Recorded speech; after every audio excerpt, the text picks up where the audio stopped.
The second thing we have to understand is factors of growth. What are those things which can make the economy to grow? And how do we integrate those things with bottom-up model of economic growth and development? Good.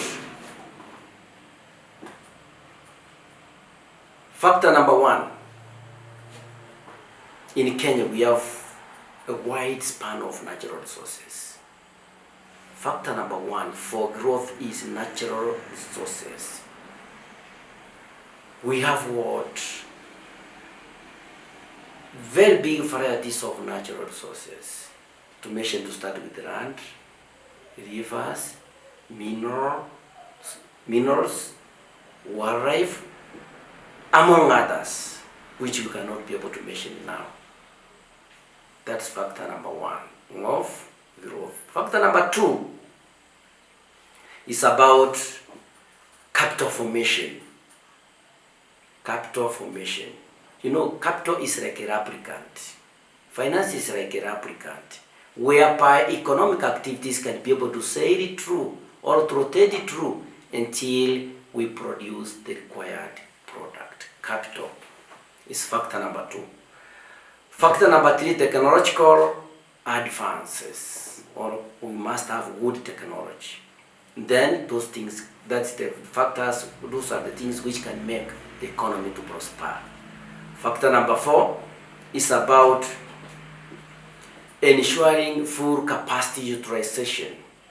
Ensuring full capacity utilization of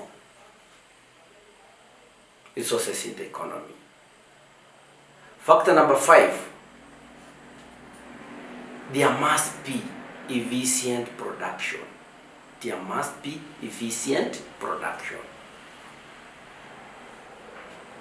In the producing industry, in the economy, in the agricultural sector, production must be efficient. That's when we can say that those things are perfect.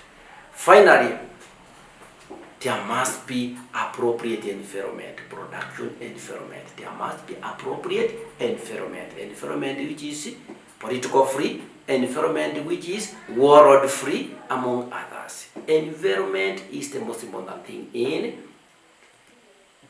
growth and development. Now finally, because we are not going to talk much more about that, what are the measures for development? What are those things which we can look at and say that development indeed has been achieved? Number one, there must be increased capital formation. There must be increased capital formation. That's what measure number one for development. Measure number two, there must be improved or improving human capital formation. We must have educated people, learned people who can monitor and manage the economy, for the economy to grow. That's factor number two. And that's why we are crying or ready to support the bottom-up model of economic growth and development. Factor number three is about raising, encouraging entrepreneurial activities in the country. We must be able to encourage more entrepreneurs, more people who are ready to carry out risk, more people who are ready to carry out a business, to run the economy efficiently without fear, without fear. Factor number four is about enhancing natural resources. Our natural resources. You see how Kenya is very rich in terms of natural resources but unexploited. If we can enhance that natural resources, then definitely we can say that our country is ready for development. That's factor number four.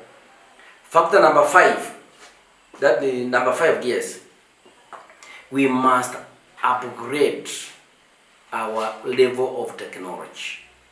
The level of technology must be upgraded, but not politics.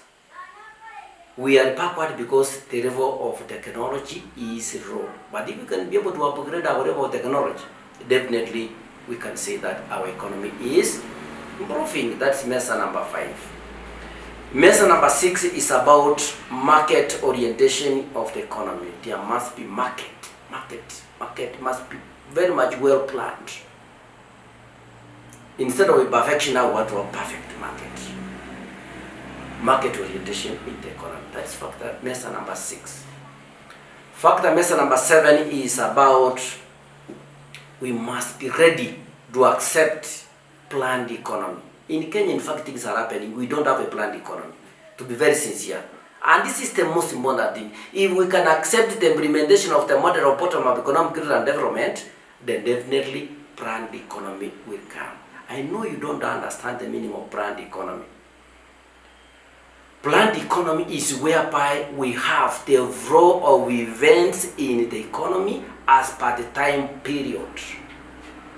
If our 50th president will be in control, he must give us a clear strategic plan which he is supposed to use in the 5-year term in his office. If we can be able to tell us the first 5 years I will do 2 things, not Mara standard gauge railway, Mara roads, Mara hospitals, Mara nini, we are doing things in a very funny way. Surely, the way things are happening in Kenya, we are blaming ourselves, we as economists. Because even if we try to make noise, people cannot be able to understand. People cannot be able indeed to accept. Like now, the way economy is being learned in Kenya is through trial and error. So, what are the strategies of development? Strategies of development. Of course, the bottom-up model of economic growth and development is going to be implemented. How is it going to be implemented? The first strategy of development, and if we can implement it, will be very well, will be very okay in terms of development. Strategy number 1, big push strategy. The big push strategy was introduced by NACSE in many years back.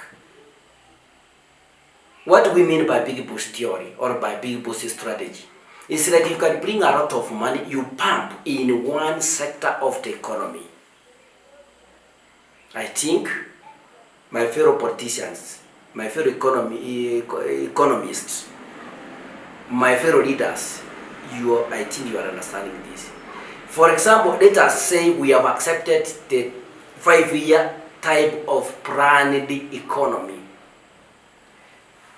If we can apply this strategy of big push, we bring a lot of resources, we pump in one sector. If it is only in agricultural sector, for the first 5 years, only we pump everything in agricultural sector, the sector will grow very fast like an aircraft which is accelerating with a very high speed on the ground before it becomes an airborne vessel and it starts looking for its own sailing point.